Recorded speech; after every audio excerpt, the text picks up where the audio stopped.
Isang mapagpalang araw po sa ating lahat. Welcome po to our daily devotion. At ngayong araw po, ang topic po na itatalakay po natin po is patungkol po sa the divider of time. So, para naman po sa ating Bible verse po para sa araw na to, ito po matatagpuan po sa Galatians chapter 4 verse 4 to 5.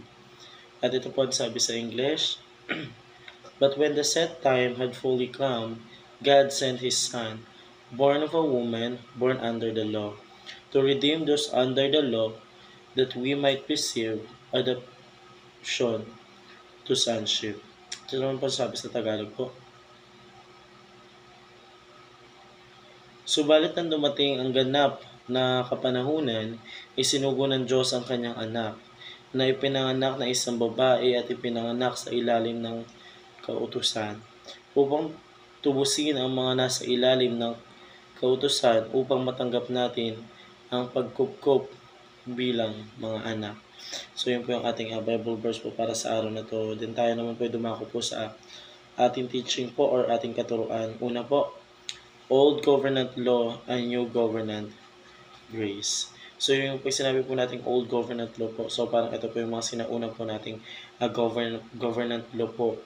Then we have a new Covenant Grace po sa pamamagitan po ng ating Panginoon Diyos po.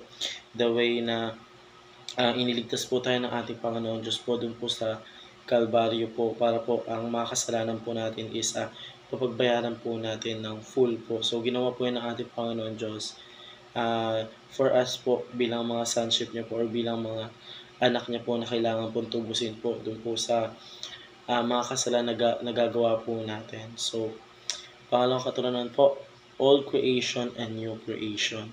So dito naman po sa pangalawang katuruan natin po, binabanggit po dito yung Old Creation po. Yung Old Creation po natin yung po yung time na nagkaroon po tayo ng kasalanan because of one man po. But now in our New Creation po kung saan sinugo po ng ating Panginoong Diyos ang kanyang sariling anak po para iligtas po tayo dun sa mga kasalanan po nagagawa natin. So, dito po sa new creation na po kung saan po, dito po is naging mas ligtas na po tayo sa paningin ng ating Diyos Ama. Mas naging righteousness na po tayo. Hindi na niya po nakikita yung mga kasalanan po natin before na nagagawa natin because of doon po sa one man na tinatawag po natin. So, pangatlong katuruan po, old self and new self. So, dito po sa old self and new self. So, before po, hindi po natin kilala po ang ating Panginoon Diyos po, meron po tayong tinatawag na old self.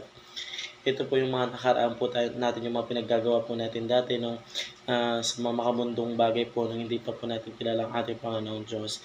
Yun po yung mga tinatawag po nating old self. But now, as a son of Jesus Christ po, we have our new self na po, or meron na po tayong sariling tayo po na mas malapit po sa ating Panginoon Diyos, na mas makilala po natin siya, mas nagkaroon po tayo ng malalim na relationship po sa Kanya. So, we have a fully new self po sa dating po dito po sa ating new generation po. So, dito po sa new self po, nilulukbak po natin dito yung mga ginagawa po natin sa ating Panginoon Diyos, yung nag-worship po tayo, and we have our faith po pagdating po sa ating Panginoon Diyos.